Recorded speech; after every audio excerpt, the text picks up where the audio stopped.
پتہ چلا یہ پیغام، یہ میسج، یہ جو اللہ کا حکم ہے، امر ہے، وہی ہے، یہ کوئی اتنا اہم ہے کہ اللہ اس پر زور دے رہا ہے۔ اور ساتھ ساتھ اللہ رب العزت نے جو جملہ ارشاد فرمایا واللہ یعصمک من الناس، اور لوگوں سے ڈرنے کی ضرورت نہیں، اللہ جو ہے آپ کی حفاظت کرنے والا، اللہ جو ہے آپ کا گارڈ، اللہ جو ہے آپ کا عاصم۔ یہاں ایک بڑی ایمان افروز بات بھی ہے اور بڑی توجہ طلب ایک بات ہے اور نقطہ ہے بڑا لطیف، کہ یہ آیا مبارکہ تو اس وقت نازل ہونی چاہیے تھی جب آقا علیہ الصلوۃ والسلام اپنے باپ دادا کا وطن چھوڑ کے ہجرت کر کے جا رہے تھے، جب تلواروں کے حصار میں میرے آقا علیہ السلام ہجرت کر کے جا رہے تھے، اس وقت اللہ کہتا پیارے واللہ یعصمک من الناس، لوگوں سے ڈرنے کی ضرورت ہی نہیں ہے، میں جو ہوں آپ کا گارڈ، میں جو ہوں آپ کی حفاظت کرنے والا۔ یہ آیا مبارکہ کی اس وقت زیادہ ضرورت تھی جب آقا علیہ السلام غار ثور میں تشریف فرما تھے۔ اس وقت اللہ کہتا پریشانی کی کوئی بات نہیں، غم کی کوئی بات نہیں، ڈرنے کی بھی کوئی بات نہیں، اللہ جو ہے آپ کی حفاظت فرمانے والا، اللہ جو ہے آپ کا گارڈ، اللہ جو ہے آپ کا عاصم۔ لیکن اس وقت بھی نہیں کہا میرے دوستوں، بزرگوں، بیٹوں، بیٹیوں، اس وقت بھی اللہ نے یہ بات نہیں فرمائی، پر اس کی زیادہ ضرورت تھی غزوہ بدر کے موقع پر، جب لڑائی ہو رہی تھی دشمنوں کے ساتھ، کفار کے ساتھ، جب آقا علیہ السلام کے لیے عریش تیار کیا گیا تھا، صحابہ آقا علیہ السلام کا پہرا دیتے تھے، آپ کی حفاظت کرتے تھے، طواف کرتے تھے، اس وقت اللہ کہتا لوگوں سے ڈرنے کی ضرورت نہیں، اللہ جو ہے آپ کی حفاظت فرمانے والا۔ اس آیہ مبارکہ کی غزوہ احد میں زیادہ ضرورت تھی جب آقا علیہ السلام تنہا رہ گئے تھے، خندق میں زیادہ ضرورت تھی، حنین میں زیادہ ضرورت تھی، خیبر میں زیادہ ضرورت تھی، جب آقا علیہ السلام کفار، مشرکین، منافقین کے ساتھ جنگیں لڑ رہے تھے، اس وقت اس آیہ مبارکہ کی ضرورت زیادہ تھی۔ لیکن اللہ رب العزت نے اس وقت یہ بات نہیں فرمائی، اس مقام پہ فرمائی ہے، اس کو اس پیغام کے ساتھ جوڑ دیا ہے، اس میسج کے ساتھ جوڑ دیا ہے، اس اعلان کے ساتھ جوڑ دیا ہے۔ پتہ چلا یہ اعلان، یہ پیغام، یہ میسج، یہ حکم، یہ امر، یہ وحی، یہ کوئی ایسا پیغام اور ایسا امر ہے کہ اللہ جانتا ہے کہ یہ اعلان کرنے کے بعد معاملات ایسے ہو جائیں گے، لوگوں کو مروڑ اٹھیں گے، لوگوں کو تکلیف ہوگی، لوگوں کو پرابلمز ہوگی، اپنے پیغاموں کو پرابلمز ہوگی۔ اسی لیے اللہ رب العزت نے فرمایا پیارے وہ پیغام آپ پڑھ کر سنا دیں، اگر نہ سنایا تو آپ نے رسالت کا حق ہی ادا نہیں کیا، اور لوگوں سے ڈرنے کی ضرورت نہیں ہے، اللہ جو ہے آپ کی حفاظت فرمانے والا۔ یہ اصل میں آیا مبارکہ جو ہے سورہ المائدہ کی، اس کا شان نزول یہ ہے۔ اب اللہ کے اس حکم کو پہنچانے لگے ہیں تاجدار کائنات، تاجدار امم صلی اللہ علیہ وآلہ وسلم۔ اب دیکھیں جب آقا علیہ السلام کے لیے ممبر سجا دیا گیا، آقا علیہ السلام ممبر کے اوپر جلوہ افروز ہوئے، یعنی سوالات کم و بیش صحابہ کی جماعت نظروں کے سامنے، نیچے ممبر کے اوپر، سٹیج کے اوپر تاجدار کائنات قیام فرمائے، اور آقا علیہ السلام نے مولا کائنات علی المرتضی علیہ السلام کو بلایا اور اپنے ساتھ اس سٹیج پہ، اس ممبر کے اوپر کھڑا کیا۔ اب بھی لوگوں کو بات سمجھ میں نہیں آئی کہ مقام علی المرتضی کیا ہے۔ وہ سٹیج سجا ہے، وہ ممبر لگا ہے،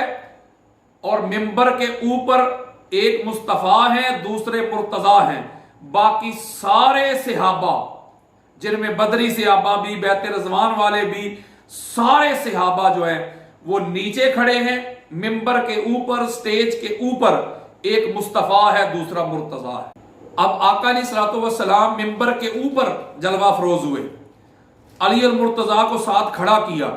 صحابہ کرام کی طرف چہرہ مبارک کیا، اور آقا علیہ السلام نے صحابہ کرام کی طرف چہرہ مبارک کر کے فرمایا کہ تم کس بات کی گواہی دیتے ہو؟ پہلے گواہی مانگی تو سارے صحابہ نے مل کے انہوں نے کہا آقا ہم نشہد ان لا الہ الا اللہ، ہم سب گواہی دیتے ہیں کہ اللہ کے سوا کوئی الہ نہیں، اللہ کے سوا کوئی معبود نہیں، اللہ کے سوا کوئی رب نہیں، اللہ کے سوا کوئی عبادت کے لائق ہی نہیں ہے۔ گویا صحابہ کرام نے پہلی گواہی اللہ کی توحید کی، اللہ کی وحدانیت کی، اللہ کے الہ ہونے کی، اللہ کے رب ہونے کی، اللہ کے معبود ہونے کی گواہی دی۔ جب پہلی گواہی دی تو آقا علیہ الصلوۃ والسلام نے فرمایا سما، پھر آگے؟ تو آگے سارے صحابہ مل کے کہتے ہیں آقا پھر ہم دوسری گواہی یہ دیتے ہیں کہ آپ اللہ کے بندے اور اللہ کے رسول ہیں، یعنی آپ کی رسالت پر ہم ایمان لاتے ہیں، آپ کی رسالت کی گواہی دیتے ہیں۔ یعنی صحابہ اکرام نے اللہ کی وحدانیت، اللہ کی توحید کی، اللہ کے الہ ہونے کی، اللہ کے معبود ہونے کی، اللہ کے رب ہونے کی گواہی دی۔ اور دوسری گواہی سارے صحابہ اکرام نے آقا علیہ السلام کی نبوت کی، آقا علیہ السلام کی رسالت کی گواہی دے دی، توحید کی گواہی بھی دے دی اور رسالت کی گواہی بھی دے دی۔ اس کے بعد آقا علیہ الصلوۃ والسلام فرماتے سما، پھر تیسری گواہی۔ یہاں میں ایک نقطہ بڑا اہم ہے، آپ لوگوں کی محبتوں کی نظر کرنا چاہتا ہوں کہ اگر صرف توحید کی گواہی سے بندہ مومن بن جاتا یا توحید کی گواہی کافی ہوتی تو پھر آقا علیہ الصلوۃ والسلام توحید کی گواہی کے بعد رسالت کی گواہی نہ لیتے۔ جب رسالت کی گواہی بھی لے لی، اگر تو توحید و رسالت کی گواہیوں سے بندہ بن جاتا مومن، ایمان ہو جاتا کامل، تو آقا علیہ السلام پھر تیسری گواہی نہ پوچھتے۔ بلکہ یہاں میں ایک اور کلیئر کر دوں کہ جب انسان لا الہ الا اللہ کا اقرار کرتا ہے، اس کی گواہی دیتا ہے، اس کا مطلب ہوتا ہے کہ اللہ کے سوا کوئی الہ نہیں، اللہ کے سوا کوئی معبود نہیں، کوئی عبادت کے لائق نہیں۔ یعنی یہ پہلی گواہی دیتا ہے۔ اس کا مطلب ہے کہ اس گواہی سے شرک کا خاتمہ ہو جاتا ہے، کیونکہ شرک یہی ہے کہ کسی کو اللہ کے ساتھ بندہ شریک کر لے عبادت میں۔ تو جب بندہ کہتا ہے نا لا الہ، کوئی الہ ہی نہیں الا اللہ، مگر اللہ، اللہ کے سوا کوئی الہ نہیں، کوئی معبود نہیں، کوئی عبادت کے لائق نہیں، اس کا مطلب جب بندہ پہلی یہ گواہی دیتا ہے تو شرک کا خاتمہ ہو جاتا ہے، شرک کا کلا کما ہو جاتا ہے، لیکن کفر ابھی رہتا ہے۔ دیکھیں نا دیگر مذاہب جو ہیں، جو یہودی ہیں، وہ بھی کہتے ہیں لا الہ الا اللہ، اللہ کے سوا کوئی عبادت کے لائق ہی نہیں ہے، لیکن ان کو آپ مومن نہیں کہہ سکتے۔ عیسائیوں کو آپ مومن نہیں کہہ سکتے، اللہ کو وہ بھی مانتے ہیں، بلکہ سکھ بھی مانتے ہیں، لیکن آپ ان کو مومن نہیں کہہ سکتے۔ پتہ چلا لا الہ الا اللہ کہنے سے شرک کا خاتمہ ہو گیا، لیکن کفر ابھی ہے۔ اب کفر کا خاتمہ کیسے ہوگا؟ جب آپ نے گواہی دے دی محمد رسول اللہ، آقا علیہ السلام کی نبوت کو مان لیا، آقا علیہ السلام کی رسالت کو مان لیا، تو جو کفر تھا اس کا بھی خاتمہ ہو گیا، اس کا بھی کلا کما کر دیا، کیونکہ آقا علیہ السلام کو ماننے سے کفر کا بھی خاتمہ ہو گیا۔ لیکن منافقت اب بھی ہے، منافقت نہ لا الہ الا اللہ سے ختم ہوئی، نہ محمد رسول اللہ سے ختم ہوئی۔ بھائی وہ لا الہ الا اللہ بھی پڑھتے تھے، محمد رسول اللہ بھی پڑھتے تھے، حضور کے پیچھے کھڑے ہو کے نمازیں بھی پڑھتے تھے، لیکن تھے منافق ہی۔ تو پتہ چلا کہ منافقت جو ہے وہ نہ لا الہ الا اللہ سے ختم ہوئی، نہ محمد رسول اللہ سے ختم ہوئی۔ اب یہی بات ہے کہ آقا علیہ السلام نے جب صحابہ کرام سے گواہیاں لیں، شہادتیں لیں، تو صحابہ نے کہا کہ پہلی شہادت دیتے ہیں کہ اللہ کے سوا کوئی الہ نہیں، اللہ کے سوا کوئی معبود نہیں، یعنی انہوں نے لا الہ الا اللہ کی گواہی دی۔ دوسری گواہی انہوں نے دی محمد رسول اللہ کی، کہ آقا علیہ السلام کے بعد کوئی نبی آئے گا نہیں، حضور اللہ کے رسول بھی ہیں، اللہ کے بندے بھی ہیں، یعنی توحید کی گواہی بھی دے دی، رسالت کی گواہی بھی دے دی۔ اب آقا علیہ السلام نے تیسری گواہی مانگی تو صحابہ کہتے ہیں اللہ و رسولہ عالم۔ آقا تیسری گواہی کا ہمیں نہیں پتا، وہ اللہ اور اللہ کا رسول ہی جانتے ہیں۔ جب تیسری گواہی آقا علیہ السلام نے مانگی تو وہ خاموش ہو گئے۔ تو بڑی خاص بات بتانا چاہتا ہوں میں آپ کو،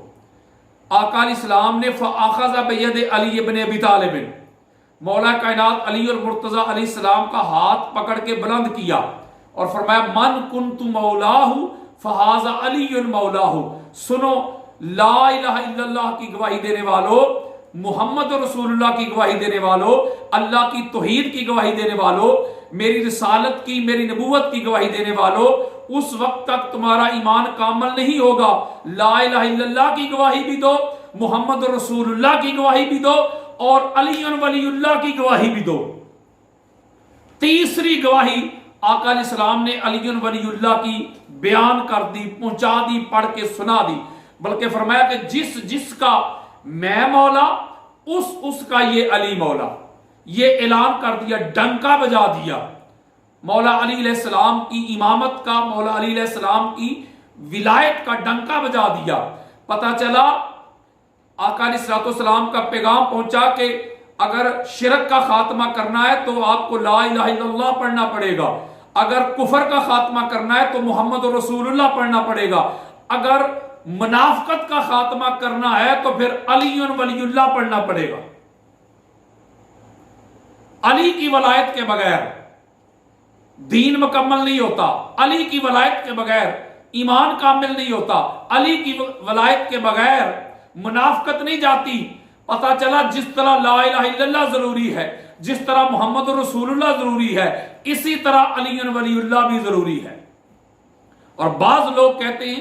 کہ ہم بھائی کیوں مولا مانے مولا علی علیہ السلام کو، وہ تو انسان ہے، بشر ہے، ہم تو اللہ کو ہی مولا مانتے۔ تو آقا علیہ السلام کے فرمان پہ ذرا غور کریں نا، حضور نے فرمایا من کنت مولاہ فعلی مولاہ، جس کا میں مولا اس کا یہ علی مولا۔ یعنی آقا علیہ السلام نے عام بندے کو تو کہا ہی نہیں ہے کہ تم بھی علی کو مولا مان لو، آقا علیہ السلام نے اس کو ایبسولوٹ تو رکھا ہی نہیں ہے، اس کے ساتھ شرط لگا دی، اضافت لگا دی۔ کیا فرمایا جس کا میں مولا، یعنی پتہ چلا حضور فرما رہے علی ہر ایرے غیرے کا نہیں، علی ہر نتھو خیرے کا نہیں، علی ہر زید بکر کا نہیں، علی ہر لنڈی بچی کا نہیں، علی اس کا مولا ہے جس کا محمد مولا ہے صلی اللہ علیہ وآلہ وسلم۔ یعنی آقا علیہ السلام نے